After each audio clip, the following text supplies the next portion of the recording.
Marcos, capítulo 1. Olá, bem-vindos ao canal Quem Escreveu Torto por Linhas Direitas.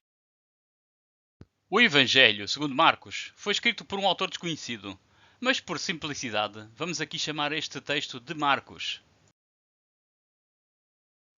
Muitos académicos sugerem que este foi o primeiro dos Evangelhos do Novo Testamento, porque existem evidências notórias que este livro serviu de fonte para os outros três. Esta conclusão é tirada pelo estudo dos vários textos, exegese e a derivação de interdependências entre eles. Por exemplo, Marcos contém 661 versículos, e por comparação dos textos, podemos verificar que Mateus utilizou a informação de 606 dos versículos de Marcos, ou seja, 94% do conteúdo, para construir a sua própria versão.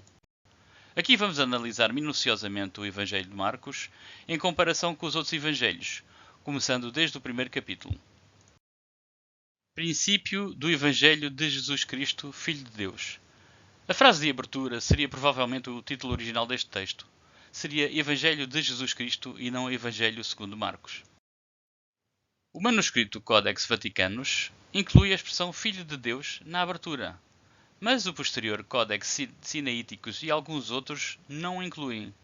As traduções modernas incluem esta expressão. É possível que no passado alguns escribas tenham retirado o Filho de Deus do versículo porque perceberam que o texto de Marcos seria sobre a versão humana de Jesus Cristo. Isto reforçaria a versão humana de Jesus, porque os leitores já conheciam a versão celestial do Filho de Deus, divulgado nas cartas de Paulo. Sim, apesar de ser o narrador a informar o leitor de que Jesus é Filho de Deus, não é suposto que nenhum dos intervenientes na narrativa saiba que Jesus é Filho de Deus, como vamos ver ao longo desta leitura. Neste ponto, só o narrador, e agora o leitor do Evangelho, sabem que Jesus é Filho de Deus. Quando chegarmos ao fim deste Evangelho, vamos ver que a única personagem humana que entendeu que Jesus é Filho de Deus foi o centurião romano que o crucificou. No fim do Evangelho, o centurião acabaria por dizer: verdadeiramente este homem era o Filho de Deus. Como está escrito nos profetas, eis que eu envio o meu anjo ante a tua face, o qual preparará o teu caminho diante de ti. Voz do que clama no deserto, preparai o caminho do Senhor, fazei-o direito. O autor mostra aqui a técnica que já tinha sido usada por Paulo, descolar frases do Antigo Testamento para colar num novo texto. Neste caso, combinou Malaquias 3.1 com Isaías 40.3. Seguindo este mesmo tema, o autor de Atos, no capítulo 9, versículo 11, coloca o apóstolo Paulo encontrando-se com Ananias na rua direita de Damasco. É mesmo um caminho direito. Atos capítulo 9 diz: E disse-lhe o Senhor: levanta-te e vai à rua chamada direita, e pergunta em casa de Judas por um homem de Tarso chamado Saulo, pois eis que ele está orando. Apareceu João batizando no deserto e pregando o batismo de arrependimento para a remissão dos pecados. Para o arrependimento e para a remissão de pecados? E de seguida vai batizar Jesus? Não esqueçamos que Jesus está numa missão secreta em que ninguém pode saber que ele não é humano e que não pode pecar. E toda a província da Judeia e os de Jerusalém iam ter com ele, e todos eram batizados por ele no Rio Jordão, confessando os seus pecados. Note-se que o território de João Batista era a Judeia, o bastião do judaísmo. Jesus, como vamos ver em seguida, virá da Galileia, uma outra entidade política e geográfica. E João andava vestido de pelos de camelo e com um cinto de couro em redor de seus lombos e comia gafanhotos e mel silvestre. João Batista é descrito como o personagem Elias do Antigo Testamento. Curiosamente, Clemente de Roma antes tinha dito que os crentes em Cristo deveriam imitar Elias sem nunca se referir a João Batista. Clemente diz: sejamos imitadores dos que caminhavam em pele de cabra e de ovelha anunciando a vinda de Cristo. Referimos-nos a Elias e a Eliseu. Clemente refere uma personagem, Elias do Antigo Testamento, que é descrito do seguinte modo. Em 2 Reis 1, o rei lhes perguntou: como era o homem que os encontrou? E lhes disse isso. Eles responderam: Ele vestia roupas de pelos e usava um cinto de couro. E o rei concluiu: Era o tesbita Elias. E pregava dizendo: Após mim vem aquele que é mais forte do que eu, do qual não sou digno de, abaixando-me, desatar a correia das suas sandálias. Com isto, o autor de Marcos pretende captar os seguidores do culto iniciado por João Batista. Jesus é mais forte. Eu, em verdade, tenho-vos batizado com água. Ele, porém, vos batizará com o Espírito Santo. O autor quer dizer que o batismo com água é coisa do passado. Uma coisa do tempo de João Batista. E aconteceu naqueles dias que Jesus, tendo ido de Nazaré da Galileia, foi batizado por João no Jordão. Sim, Jesus veio da Nazaré da Galileia? Então por que é que no Evangelho de Mateus tem apenas que Jesus veio da Galileia? Numa passagem paralela, Mateus diz: Então veio Jesus da Galileia ter com João, junto do Jordão, para ser batizado por ele. Se Mateus copiou de Marcos, como é muito provável, por que é que omitiu de Nazaré no seu texto? Bom, é possível que Mateus tenha tido acesso a uma versão mais antiga do Evangelho de Marcos, que ainda não continha Nazaré. Já o Evangelho de Marcion começa com Jesus descendo do céu para Cafarnaum, na Galileia. O Evangelho de Marcion diz: No 15º ano do reinado de Tibério, ele desceu à cidade de Cafarnaum, na Galileia. Isto desagradou a Tertuliano, que mais tarde diria: Mas como é que Jesus aparecia? Como é que ele desceu do céu se ninguém o viu descer? Para ele aparecer vindo do céu, tinha que ser visto durante a sua descida. Mas, voltando ao versículo 9, Jesus, mantendo o seu disfarce de humano pecador, é batizado por João Batista.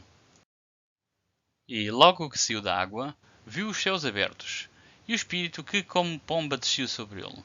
E saiu uma voz dos céus que dizia: Tu és o meu filho amado em quem me comprazo. É descrita uma cena em que só Jesus vê os céus abertos e ouviu uma voz. A voz claramente dirigiu a palavra a Jesus e o texto não diz quem mais ouviu a mensagem. E logo o Espírito o impeliu para o deserto. E ali esteve no deserto 40 dias, tentado por Satanás, e vivia entre as feras, e os anjos o serviam.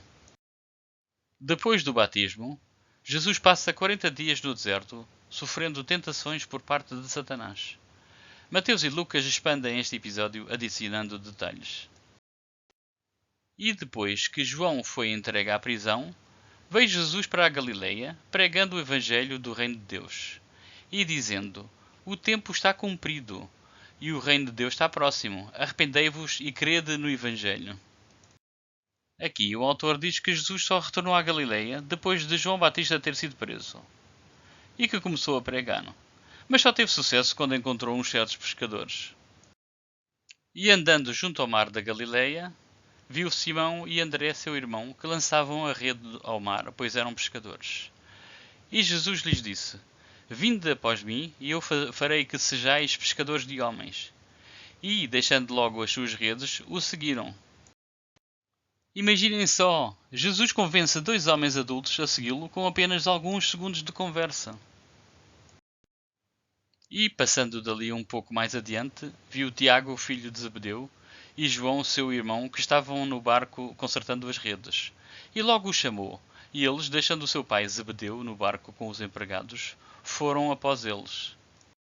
Jesus convence mais dois homens adultos a segui-lo, apenas chamando-os. Mateus descreve o recrutamento de Simão, André, Tiago e João de um modo muito semelhante a Marcos, e numa sequência narrativa quase idêntica. Mas Lucas tem uma história muito diferente no capítulo 5. Jesus já conhecia Simão porque curou a sogra dele antes de o chamar para o seguir. André não é referido. Jesus confere a Simão o milagre de uma pescaria abundante. Tiago e João são companheiros de Simão. Os três deixam tudo para trás e seguem Jesus.